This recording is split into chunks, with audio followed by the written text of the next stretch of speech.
Now, let's kind of end up wrapping a little bit of this up with discussing using and kind of misusing heuristics. So, if we talk about heuristics, these are mental shortcuts, so to speak, to attempt to solve a problem or to understand the world around us. We have two different types of heuristics that we need to discuss. They're representative and availability heuristics. Oftentimes, these heuristics are going to help us solve problems, but the problem that comes along with them is that they can bias our judgment and they can make us look for things that are not actually there. They can cause us to develop certain stereotypes and prejudgments about other people. And so that's why it's important that we take a look at them. Because Tversky and Kahneman are the two gentlemen who are particularly involved in studying our use and oftentimes our misuse of heuristics. So, a representativeness heuristic is when we judge the likelihood of a thing or an object in terms of how well it seems to be represented to us or to match a particular prototype. Okay, so it enables us to make quick judgments. So I'll give you an example in this situation, okay? If you were to meet a person and they were dressed in very nice looking iron slacks and a sweater, they were a little bit smaller in stature and they had glasses, were a little on the quiet side, kind of soft spoken and shy, and I were to ask you, after you've painted that mental picture for yourself, you've developed that concept, if you will, um, would that person fit as a librarian or a construction worker? What would your answer be? For most of you guys, it would certainly be, well, he sounds like he would be a librarian. And the reason why we say that is because when we are given those descriptives of that particular concept, our prototype for it is within our mental set. It is our understanding that a construction worker I wouldn't necessarily pick to be dressed in slacks and a sweater, who's smaller and who wears glasses, because when we are presented with that particular kind of prototype, construction workers typically are a little bit bigger because they are doing a lot more heavy lifting. They tend to be a little bit taller. They're going to dress in something that's a little bit more well fitted for the work that they're doing. So they'll be in jeans and work boots and things like that. So oftentimes representativeness heuristics can be scenarios where stereotypes come into play. And so that's why it's important that we take a look at those. So what we need to recognize then, though, even based on sheer number, more than likely he's going to be a construction worker because there are more construction workers out there than there are male librarians, okay? But you would say based off of your prototype that you would perceive him to be a librarian as a result of the description that was provided to you. Now, an availability heuristic, on the other hand, it's a little different because it is a cognitive shortcut. Again, it is a heuristic, but it's when our probability of an event or our perception of the probability of an event is determined by how easily we can pull that event up in our mind. Okay, so how easily we can think, oh, well, that happened fairly frequently or that hasn't happened much at all. So you choose the alternative that is most prominently available to you in your memory. So, for example, more people are afraid of planes than they are cars, particularly because they have this fear in the aftermath of 9/11 of dying in a plane crash than in a car accident.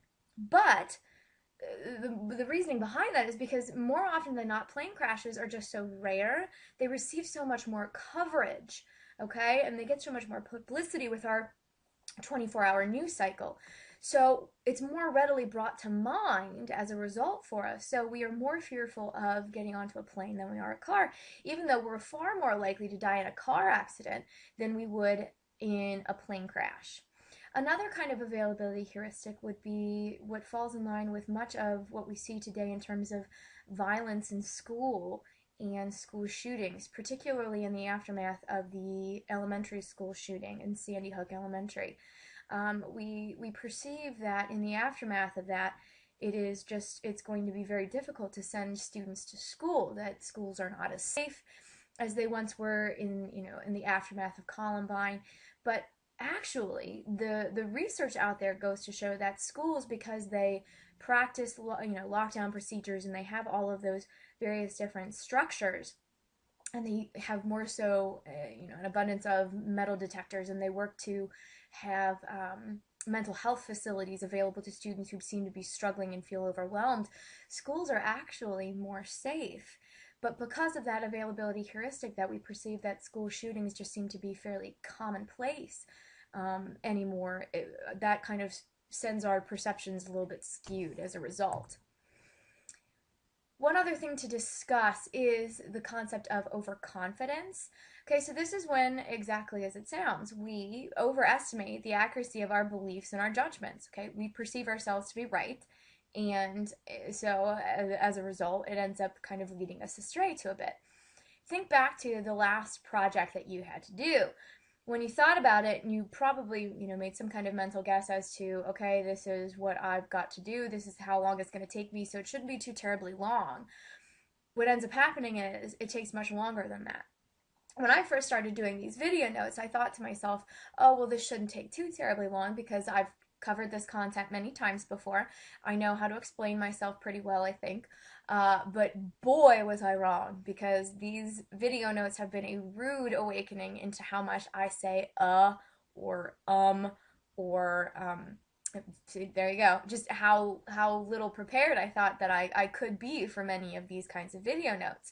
And so I often find myself having to spend much more time paring down some of the videos, because it just drives me nuts hearing myself go through the uhs and the ums, that I can't even imagine what it's like for you guys. So this is when overconfidence can kind of come into play. So overconfidence can lead us astray, but it's important to note that, interestingly enough, they've done some research on this, and it is possibly a good thing to have some level of overconfidence that you're making the right decision or judgment call, especially when making tough decisions, because it's associated, for whatever reason, with making us feel a little bit happier with making tough decisions, because we think everything will work out in the end, and so that keeps us from worrying because we are overly confident in the decision that we've made. Decisions and how we frame them for ourselves matters as well, okay? So when an issue is presented to us in a certain manner, it can significantly affect the decisions and judgments that we make. So framing is kind of basically the same issue in two different ways, because it can produce two different kinds of results. If a question or a problem is posed to you one way, it can have one set of results, and if it's posed in another manner, it can have a different set of results. So the more positive that you make an issue sound, the more likely people will respond to it. So, for example, the best way to market ground beef, to most people, it would say, you don't want to tell them that it has 25% fat in it. What you would want to say is that, in fact, it is 75% lean beef. Okay, so it's not as fatty. It would make it sound a little bit better that way. Same thing for surgery. You don't want to say that something has a 10% failure rate. What you would want to say for a surgery is that it has a 90% success rate, because what you would want to say is that it has a 90% success rate, which makes it sound a whole lot better. Or, the same thing for something that sounds, if it costs $5 versus $4.99, we look like, oh, well, okay, it still looks cheaper to us if we go $4.99 as opposed to $5. So that's framing. Last thing to discuss are belief biases and perseverances. So a belief bias is our tendency for the pre-existing beliefs that we have to kind of distort our ability to look at something and make conclusions logically. Okay? So, for example, if you were to believe that grass is purple, and then when coloring a front yard on a little piece of paper, you were asked to draw a scene and you're coloring in a coloring book, you use the purple crayon. Because you believe that grass is purple. Okay, so it's your tendency to, when you have a pre-existing belief, to pull it into looking at something logically. Okay, so it's kind of a bit of a refusal to acknowledge that, your pre-existing belief is not accurate. Another scenario would be a belief perseverance. So this is when we cling to a belief even in the fact of, contrary evidence to prove us wrong. So I'll use my Peyton Manning example from earlier. Okay, despite the fact that somebody pulls up a lot of his stats and that it's, really not all that great in comparison to how he used to be, but you still cling to that belief that he is the best quarterback out there in the NFL. This is belief perseverance. You stick to that regardless of evidence to prove you to be wrong. We'll use the grass example as well. If you believe the grass is purple, and I show you a piece of scientific evidence to show that, in fact, no, it is not. It is really green, and it has aspects of chlorophyll in it, and all that kind of stuff. And I even bring in an expert on grass and color to prove to you that the grass is really green, you would still believe it to be purple. So this is our set of notes on problem solving and critical thought. We will do a few activities in class with one another to further these concepts and make it easier for you to follow. But if at any point you have questions, just let me know.